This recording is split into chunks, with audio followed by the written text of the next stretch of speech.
Good morning, one and all. This is R. Lakshmi Syamla, Department of Statistics, or CRR College for Men, Eluru. Today, we are going to discuss about non-existing or infeasible solution in Big M method. Already మనం previous క్లాస్లో alternative solution in big M method గురించి నేర్చుకున్నాము.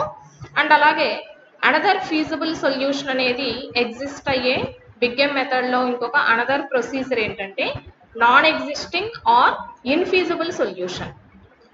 Okay, ఆ యొక్క solution కన్సిడరేషన్కి ఒక ఎల్పిపిని తీసుకుందాం మనం. So solve the following LPP using big M method.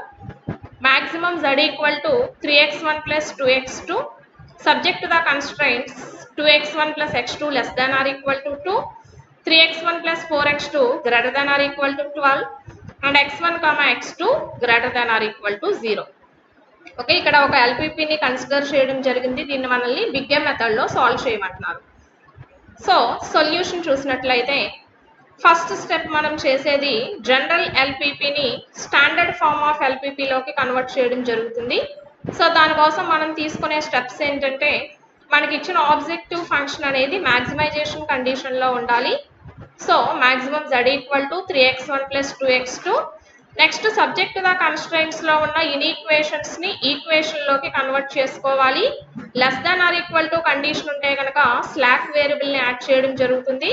Greater than or equal to condition ఉంటే కనుక సర్ప్లస్ వేరియబుల్ని సబ్ట్రాక్ట్ చేసి ఒక ఆర్టిఫిషియల్ వేరియబుల్ని యాడ్ చేసుకోవడం జరుగుతుంది. సో దాని ప్రకారం 2x1 plus x2 plus x3 equal to 2, 3x1 plus 4x2 minus x4 plus a1 equal to 12.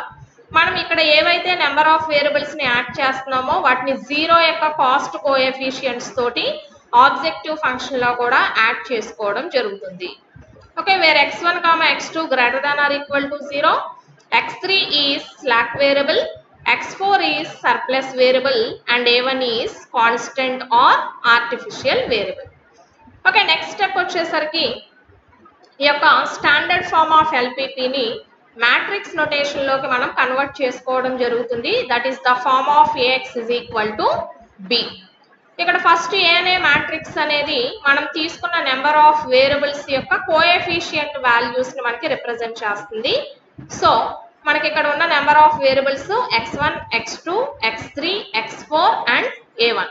So subject to the కన్స్ట్రైంట్స్లో మనం ఈక్వేషన్లోకి కన్వర్ట్ చేసుకున్న తర్వాత వీటి యొక్క కోఎఫిషియంట్ వాల్యూస్ని ఇక్కడ మనం డినోట్ చేయడం జరిగింది. నెక్స్ట్ x అనేది నెంబర్ ఆఫ్ x వేరియబుల్స్ యొక్క కాలమ్ మ్యాట్రిక్స్ ని రిప్రజెంట్ చేస్తుంది. So column matrix of x1, x2, x3, x4 equal to next capital B అనేది ఈక్వేషన్స్ కి రైట్ హ్యాండ్ సైడ్ ఉన్న పాజిటివ్ న్యూమరికల్ వాల్యూస్ ని ఇండికేట్ చేస్తుంది. వీటిని కూడా ఇలా మనం కాలమ్ మ్యాట్రిక్స్ లో డినోట్ చేయడం జరుగుతుంది. That is 2 and 12. నెక్స్ట్ మనకి బిగ్ ఎమ్ మెథడ్ ప్రొసీజర్ ప్రకారం ఫస్ట్ మనం ప్రిపేర్ చేసే tabular form Cj, Cb, Yb, Xb and the number of variables x1, x2, x3, x4, a1. Next ఇక్కడ Yb బేసిస్ వేరియబుల్స్ ని మనం consider చేయాలి. First మనకి తీసుకున్న inequation less than or equal to condition ఉంది కాబట్టి స్లాక్ వేరియబుల్ x3 తీసుకుంటాము. Next inequation greater than or equal to condition అంటే సర్ప్లస్ వేరియబుల్ అనేది ఎగ్జిస్ట్ అవుతుంది కాబట్టి దాని యొక్క యాడ్ చేసుకున్న ఆర్టిఫిషియల్ వేరియబుల్ని తీసుకోవాలి greater than or equal to condition ఉన్నప్పుడు. సో ఇక్కడ basis variables x3, a1 and వీటి యొక్క కన్సర్న్డ్ కాస్ట్ వాల్యూస్ నోట్ చేసినట్లయితే cb అంటే x3 వాల్యూ 0 అండ్ a1కి వచ్చేసరికి -m కింద కన్సిడర్ చేస్తాము. ఇక్కడ మనం చేసే మెథడ్ బిగ్ ఎమ్ మెథడ్లో ఫాలో అవుతున్నాం కాబట్టి ఓన్లీ ఆర్టిఫిషియల్ వేరియబుల్కి మాత్రమే -m కాస్ట్ తీసుకొని మనం ప్రాబ్లమ్ని సాల్వ్ చేయడం జరుగుతుంది. అండ్ ఫర్దర్గా వీటి యొక్క కాస్ట్ వాల్యూస్ 3, 2, 0, 0. నెక్స్ట్ ఇక్కడ ఏ మ్యాట్రిక్స్ ఏదైతే ఉందో వాటిని అంతటినీ ఇక్కడ సబ్స్టిట్యూట్ చేసుకోవడం జరుగుతుంది ఆ యొక్క వాల్యూస్ అన్నిటిని. అండ్ అలాగే XB ప్లేస్లో B మ్యాట్రిక్స్ని ఇక్కడ ఎంటర్ చేయడం జరుగుతుంది. నెక్స్ట్ యూజువల్ ప్రొసీజర్ ప్రకారం ZJ వాల్యూస్ని క్యాలిక్యులేట్ చేస్తాము. That is by using the formula summation CB into XB అంటే 0 into 2 plus -m into 12. That means -12m. Next x1 కాలమ్కి అప్లై చేసినట్లయితే summation CB into x1 that means minus 3m, next x2 minus 4m, next x3 0, x4 m, next a1కి వచ్చేసరికి minus m. Further we calculate zj minus cj. minus 3m minus 3, minus 4m minus 2, 0 m, minus m plus m 0. Okay, next ఇక్కడ ఈ వచ్చిన values లోంచి most negative value ఏదో identify చేసి దాన్ని మనం ఎంటరింగ్ వెక్టార్ కింద కన్సిడర్ చేయాలి. సో ఇక్కడ m ప్లేస్ లో 1 సబ్స్టిట్యూట్ చేద్దాం. ఇనీషియల్ గా మనం ఇక్కడ 1 సబ్స్టిట్యూట్ చేస్తే -6 -6 అంటే ఇక్కడ ఈ 2 వాల్యూస్ ఒకే సేమ్ వాల్యూని ఇండికేట్ చేస్తున్నాయి 1 సబ్స్టిట్యూట్ చేసినప్పుడు. సో ఈ రెండిట్లో మనకి మోస్ట్ నెగిటివ్ ఏంటో తెలియాలి కాబట్టి నెక్స్ట్ m వాల్యూ 2 సబ్స్టిట్యూట్ చేయండి. అంటే -6 -3 అంటే -9 అవుతుంది ఇక్కడ వాల్యూ. నెక్స్ట్ ఇక్కడికి వచ్చేసరికి -10 అవుతుంది. అంటే -9 -10 అంటే ఈ రెండిట్లో మోస్ట్ నెగిటివ్ వాల్యూ దిస్ వన్నే కదా. సో ఇక్కడ మనం దీన్ని ఎంటరింగ్ వెక్టార్ కింద కన్సిడర్ చేస్తాము. అంటే x2 will enters into the basis. Okay, ఇక్కడ x2 బేసిస్ లోకి ఎంటర్ అవ్వాలంటే ఈ యొక్క వీటిలోంచి మనకి ఒకటి లీవింగ్ వెక్టార్ కింద కన్సిడర్ చేయాలి. సో యొక్క లీవింగ్ వెక్టార్ ని మనం క్యాలిక్యులేట్ చేయడానికి నెక్స్ట్ మనం తీసుకునే ratio formation xv/x2. That means 2/2 equal to 2/1 equal to 2 and 12/4 equal to 3. ఇక్కడ మనకి వచ్చిన పాజిటివ్ వాల్యూస్ లోంచి లీస్ట్ పాజిటివ్ ని మనం కన్సిడర్ చేయాలి. సో ఇక్కడ మనకి 2 అనేది లీస్ట్ పాజిటివ్ కాబట్టి ఈ యొక్క కన్సర్న్డ్ వెక్టార్ ఏదైతే ఉందో అంటే that means basis variable x3 ఈ యొక్క బేసిస్ లోంచి లీవ్ అయిపోయి దీని యొక్క ప్లేస్ లో x2 అనేది ఎంటర్ అవుతుంది. ఓకే, ఈ రెండిట్లకి కామన్ గా ఉన్న ఎలిమెంట్ అనేది ఈ యొక్క 1 అనేది కీ ఎలిమెంట్ అవుతుంది. ఓకే, నెక్స్ట్ మనం ఫర్దర్ ప్రాసెస్ ప్రకారం అంటే రో ఆపరేషన్స్ యూజ్ చేసి ఈ యొక్క కీ ఎలిమెంట్ ని 1 కి ఈక్వేట్ అయ్యే విధంగా అండ్ అలాగే దీని కరెస్పాండింగ్ కాలమ్ లో ఉన్న అదర్ ఎలిమెంట్స్ 0 అయ్యే విధంగా రో ఆపరేషన్స్ ని యూజ్ చేసుకోవడం జరుగుతుంది. సో ఇక్కడ మనం దానికోసం యూజ్ చేసే రో operations r1 tends to r1 అంటే అక్కడ 1 యాజ్ ఇట్ ఈస్ గా ఉంది కాబట్టి ఆ యొక్క రోని అలాగే ఇండికేట్ చేస్తున్నాం.